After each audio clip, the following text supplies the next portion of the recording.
Hello, I am Arvind, Hanmatnagar, Rahmatnagar, Ward 4, Madhubani, Purnia, Bihar. Today, I will teach you the second part of A Letter to God. First part I did. Now I am going to explain the lines of the lesson A Letter to God. Up to we have read about Lencho, his field, his family members, okay? And he was a poor peasant, he was a poor farmer whose house was situated alone on the upper crest of a low hill. His fields required rain, and rain came, but it turned into hailstorm. His whole crops were destroyed. Now he has single hope from God. Okay, so now after then I'm going to tell you the rest part of the lesson. So that night was a sleepless night for Lenju, and he was thinking. Okay. So just I'm going to explain it. One thing that strikes his mind was no one dies of hunger. Now I'm telling you, but in the hearts of all who live in that solitary house in the middle of the valley, there was a single hope, help from God. So you should know that his house in the valley was solitary, means there was alone, there was single house in the middle of the valley, and they were living in that house, and all of them have faith in God. So his inner conscience says, he thinks, don't be so upset, even though this seems like a total loss. Remember, no one dies of hunger. And he just thinks himself, don't be sad, don't be upset, don't be unhappy. Okay? And however, it is total loss, but don't be upset, don't be depressed. Okay? And one thing you should know, you should remember, no one dies of hunger. These are the thinking going on in his mind. This was his inner conflict of mind. One thing I would like to tell you, die of hunger. Die has different preposition with different meaning. For example, die in. If someone dies in battle, we will use die in. At Kargil, soldiers died in war. Die for means for the sake of. John died for the sake of his beloved. Die by. Accident. 4 passengers died by bus accident. Die through means carelessness. The patient died through the carelessness of doctor. So die of hunger, or overeating, or loss of blood, we use die of. Okay, so different people, different preposition are used in die. Okay, all through the night Lencho thought only one of his one hope, the help of God, whose eyes, as he had been instructed, see everything, even what is deep in one's conscience. So as I told you earlier, he was taught, his inner conscience says, he was instructed earlier, very earlier. What was that? That God sees everything, God can see everything, and God can see one's conscience also, what is a person thinks. Okay, what is a person thinks. Lencho was an ox of a man working like an animal in the fields, but still he knew how to write. Lencho, an ox of man, means he was a very hard-working man. He was working like an animal in his field, and he knows how to write. And the next day was Sunday, and early in the morning he began to write a letter, and after then he will take the letter to to to town and to town. Okay, and what was it? It was nothing then a letter to God. And lastly, he decided to write a letter to God. He wrote, what is God? If you don't help me, my family and I will go hungry this year. I need 100 peso in order to sow my field again and to live until the crop comes because the hailstorm. In that letter, Lencho mentioned everything what happened to his field, how are they now, what will happen to them. In that letter he wrote, and he also mentioned about hailstorm. Okay, he wrote to God to on the envelope, put the letter inside, and still troubled went to town. At the post office, he placed a stamp on the letter and dropped it into the mailbox. And he reached town. He dropped the letter on the top of on the upper side of envelope. He wrote to God. Okay, and one of the employees who was a postman and also helped the post office went to his boss, laughing heartily, and showed him the letter to God. Never in his career a postman had. The postmaster got the letter of Saint Lencho given by the postman. The postmaster was a fat, amiable man. He was of friendly nature. After seeing the letter, he burst into laughter. Okay, but all of a sudden he became serious. He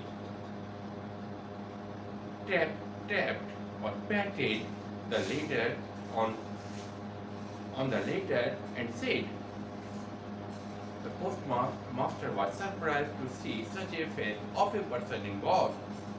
Okay, and he decided to correspondence the letter. He decided to answer the letter. Okay,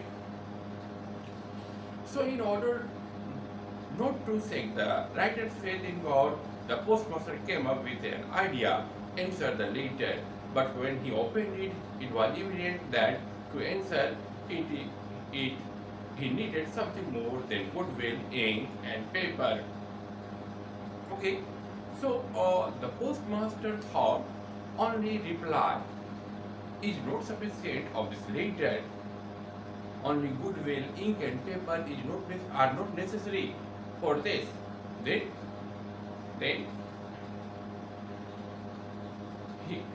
he stuck to his resolution. He asked for money from his employees. He himself gave part of his salary, and several friends of his were obliged to give something for an act of charity. So he came to a conclusion. He decided to collect money with his employees, and he also gave his money from salary. Okay. And really this was an act of charity, an act of generosity. It was impossible for him to gather together the 100 pesos, so he was able to send the farmer only a little more than half. He put the money in an envelope addressed to Lencho, and with it a letter containing only a single word as a signature God. So all post office employees collected money, and they collected only 70 pesos. It was not possible for them to collect 100 pesos, but whatever they collected, the postmaster decided to decided to give it Lencho. So on the envelope he wrote a letter on the envelope. He wrote the name of sender as God. Right? The following Sunday, Lencho came a bit earlier than usual to ask if there was a letter for him. It was the postman himself who handed the letter to him while the postmaster experiencing the contentment of a man who had performed a good deed looked on from his office. So next Sunday, Lenchuk came to the post office a little bit earlier. Okay, the postman, not postmaster, the postman handed the letter to Lencho, and the postmaster was inside the post office. He was watching everything with satisfaction, with contentment, and he was happy whatever he did.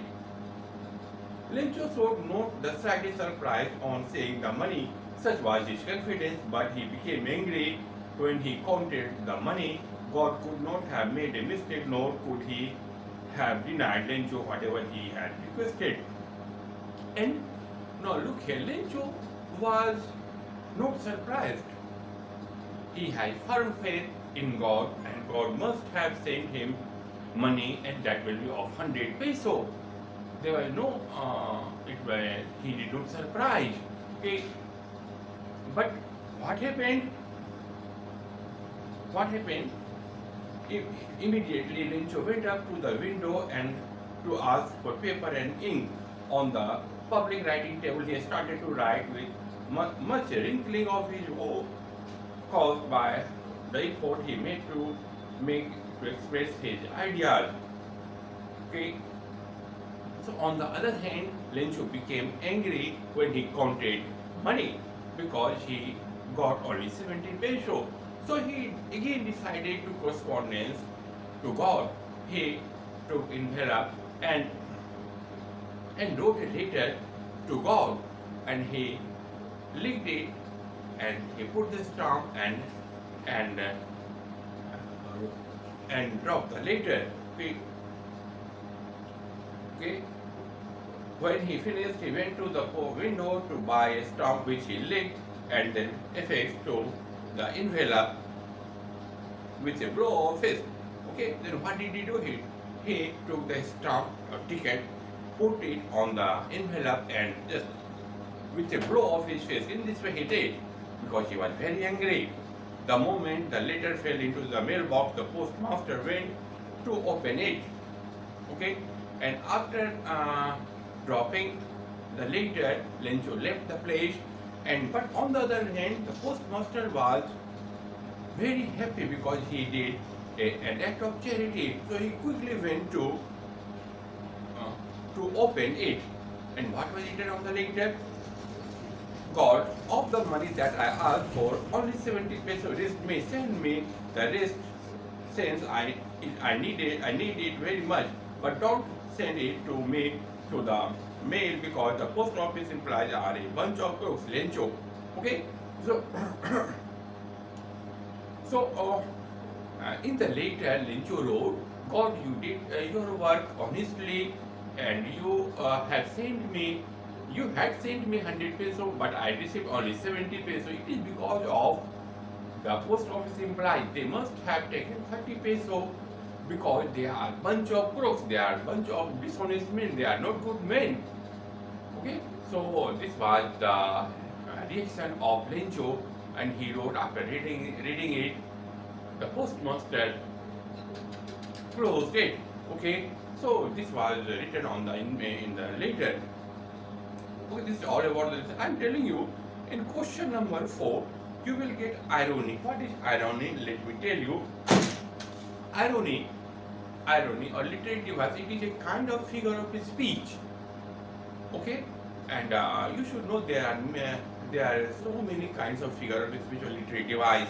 Let me tell you, it may be simile, metaphor, metonymy, irony, alliteration, personification, climax, anticlimax or backbone, hyperbole or exaggeration, litotes, metonymy. Okay, all these are figure of speech or literary device, but you should at least know only 5 or 6: irony, simile, metaphor, personification, alliteration, hyperbole or exaggeration, oxymoron. Okay, that is enough for you. What is irony? Let me explain it. Irony is a figure of speech in which there is a contrast between what one says and what one means. Listen carefully. irony, it has opposite meaning. Okay, for example, I'm telling you, it is so nice of you to tell my secret. Someone says, suppose you have your friend and your friend says to you, it is so nice of you to tell my secret. Suppose you open the secret of your friend and your friend says to you, it is so nice of you. It has opposite meaning. Okay, so it is also very important. You can mention it. You should know it. And in the irony, we get when Lencho opened the letter, Lencho should be happy, and the reader knows that Lencho should be happy. But on the other hand, he became angry, and it has opposite meaning. So it is all about irony. I think all of you have understood the lesson. Go through it, read the book, because you will get inner question. Sometimes you can get exercise questions also, but reading of lesson line by line is very necessary. Go through it. Okay, have a nice day.